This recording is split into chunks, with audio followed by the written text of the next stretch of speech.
Oke, balik lagi di channel. Dan sekarang kita mau review lagi helm KYT Course yang tipe dalam portal atau leopard. Helm ini sempat kemarin udah gua review. Pertama itu pas unboxing, terus yang kedua itu pas dites di atas motor.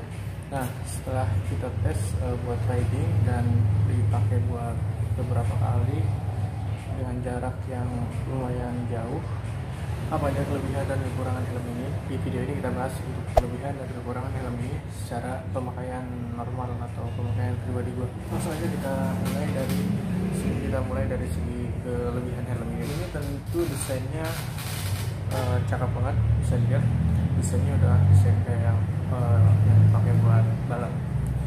Ini tampak depannya, nah ini tampak depan, terus ini tampak samping kanan. Oke, terus ini dari belakangnya. Oke, ini ada spoiler, detailnya udah gue bahas di video yang kemarin. Nah, ini untuk tampak sampingnya. Oke, jadi ini untuk visornya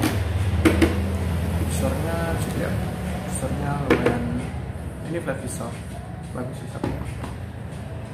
Nah, langsung aja untuk kelebihan helm KYT Course ini. Pertama, desainnya tentu cakep banget. Oke, kelihatan lebih racing look untuk bagian desain. Terus untuk dari segi kenyamanan juga ini lumayan nyaman. Dari segi ringan lumayan ringan lah untuk helm KYT Course ini. Di kelasnya gitu, kelas helm entry level dengan harga 1,5 jutaan, 1 jutaan lah. Untuk helm ini lumayan ringan. Terus apalagi untuk kelebihannya, desain, terus kenyamanan, dan mungkin itu aja untuk kelebihannya ya, untuk kelebihan helm ini. Tapi untuk kekurangannya lumayan ada beberapa poin secara pemakaian pribadi gue itu. Pertama, helm ini berisik, anginnya atau noise-nya masuk ke dalam helm ini lumayan kerasa di kuping, lumayan ribut kalau lagi dipakai, agak kencang pakai naik motor, tentunya dia agak berisik. Jadi kalau buat nge-record buat motovlog gitu mungkin kurang rekomendasi ya, karena noise-nya lumayan parah juga. Itu pertama.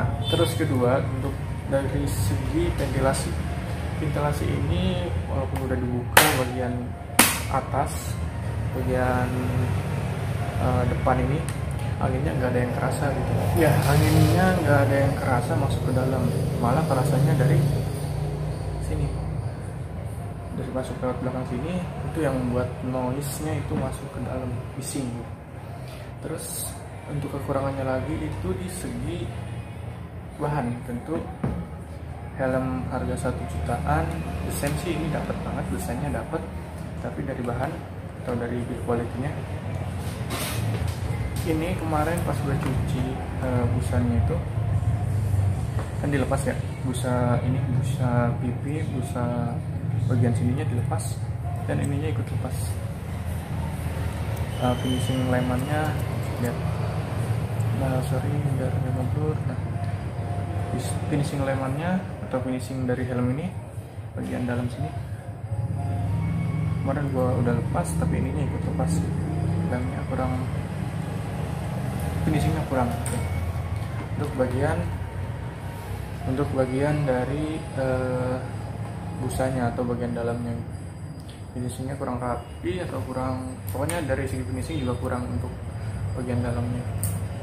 Terus untuk bahan dari luarnya, ini kan bahannya itu dia di bawahnya NFR sama NFR Crash tentunya, dengan harga 1 jutaan. Bagian sini udah lecet, ini rintih banget bagian spoilernya. Ini kemarin itu kepentok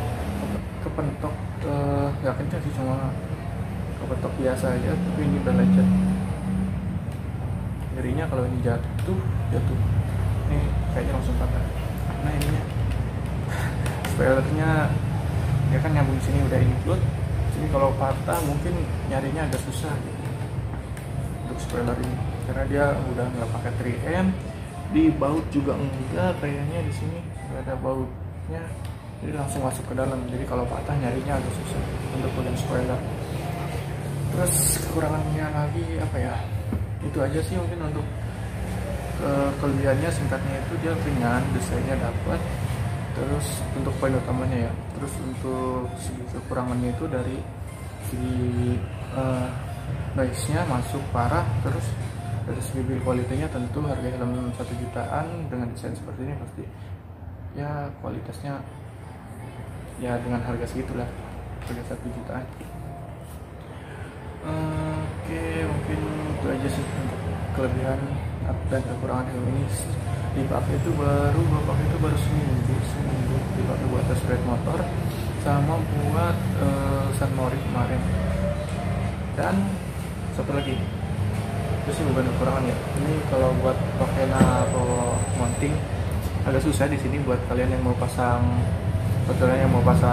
GoPro atau action cam, di sini agak susah dan harus beli mounting khusus yang model strap gitu, jadi langsung dikaitin. Kalau pakai 3M di sininya nggak rapat, jadi agak susah. Kemarin itu sempat mau jatuh action cam gue, jadi gue saranin kalau kalian buat motovlog naruh kamera action cam, kalian beli yang model strap, jadi itu lebih aman. Terus apalagi kekurangannya itu aja sih untuk kekurangannya. Nah, yuk gue ulangin poin pertama dari kelebihan helm ini, ringan, desainnya dapat, nyaman juga lumayan. Terus kekurangannya itu dia dari segi kebisingan ya, atau dari noise-nya itu masuknya lumayan kerasa, berisik. Terus dari segi finishing, bagian dalamannya kurang, karena pas dicabut malah ikut kecabut ini. Ini apa sih, cantolan buat di styrofoam buat nantol ke si busa ini, jadi dia ikut lepas gitu. Terus kekurangannya lagi itu spoilernya tipis banget, dan kalau patah ini nyarinya kayaknya susah karena ini udah include ke dalam gitu. Untuk desain sih bisa dilihat bagus, dan sini juga gua lagi searching buat motif-motif yang lain. Mungkin nanti kita bisa review lagi helm kayak TTT Course dengan motif yang lain. Sementara gua baru punya yang kayak TTT Course dalam Forta atau Velva ya. Ini size-nya size L, selnya, dan busanya ini, busa pipinya gue custom pakai size M, jadi lumayan ngejepit di pipi. Dan itu aja sih. Jadi helm ini worth it apa enggak buat dipakai harian dengan harga 1,5 juta. 1,5 juta itu gue beli di reseller, gue beli di pedagang rumahan, jadi harganya pas itu masih langka, jadi lumayan harganya 1,5 juta. Terus sekarang kalau kalian beli di galeri kayak resmi, kalau nggak salah 1,1 sampai 1,3 untuk harga ini. Setelah kemarin gue beli buru-buru dapat harga 1,5 untuk helm kayak TTT Course dalam Forta. Terus tadi balik lagi, worth it apa enggak helm ini? Gimana ya, kalau menurut gue sih, kalau buat dipakai buat record atau buat kegiatan motovlog itu mungkin kurang ya, lebih nyaman itu gue pakai itu kan RSP itu adem banget, nggak masuk udara ke dalam, jadi noise-nya nggak kerasa gitu, tapi lumayan berat. Jadi balik lagi, worth it apa enggak, layak dibeli apa enggak, itu balik lagi ke kalian. Kalau sensi gue udah, tapi kalau buat kenyamanan dari segi kebisingan ini enggak recommended. Ini kan kalian bisa kalian komparasiin helm ini dengan harga 1 jutaan, bisa kalian komparasiin sama helm yang lain dulu sebelum kalian beli kalau buat yang kegiatan motovlog. Karena balik lagi tadi, ini lumayan bersih, ya terserah kalian mau beli helm ini ataupun pilih yang lain, itu terserah. Gue cuma sharing setelah pemakaian helm ini. Itu aja sih untuk kelebihan sama kekurangan helm ini. Intinya helm ini kalau dari desain mungkin worth it ya, layak dibeli lah kalau dari desain. Kalau kenyamanan ya 50-50 lah.